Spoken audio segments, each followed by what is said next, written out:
The character which results from wealth is that of a prosperous fool.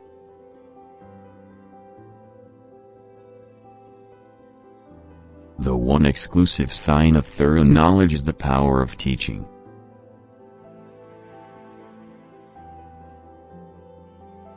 Bring your desires down to your present means. Increase them only when your increased means permit.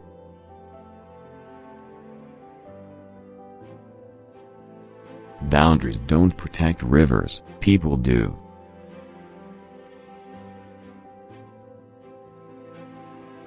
Gentleness is the ability to bear reproaches and slights with moderation, and not to embark on revenge quickly, and not to be easily provoked to anger, but be free from bitterness and contentiousness, having tranquility and stability in the spirit.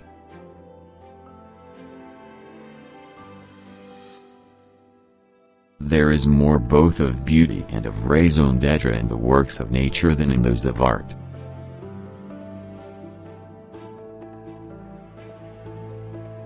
Women should marry when they are about 18 years of age, and men at 7 and 30, then they are in the prime of life, and the decline in the powers of both will coincide.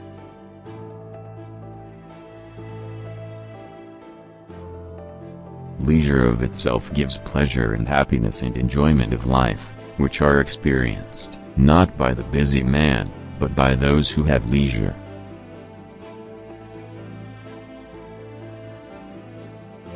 By life, we mean a thing that can nourish itself and grow and decay.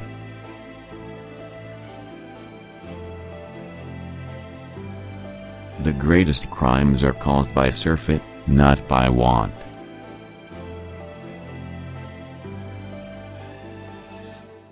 The young are heated by nature as drunken men by wine.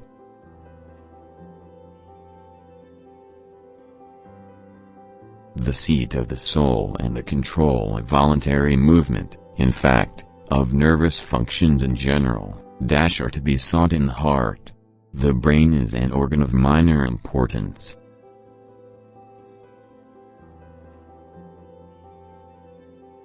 The precepts of the law may be comprehended under these 3 points: to live honestly, to hurt no man willfully, and to render every man his due carefully.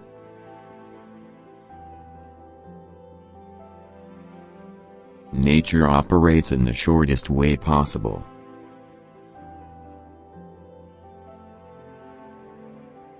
Evil brings men together.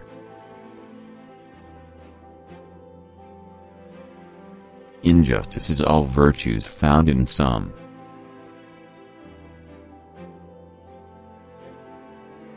The greatest thing by far is to have a command of metaphor. This alone cannot be imparted by another, it is the mark of genius, for to make good metaphors implies an eye for resemblances.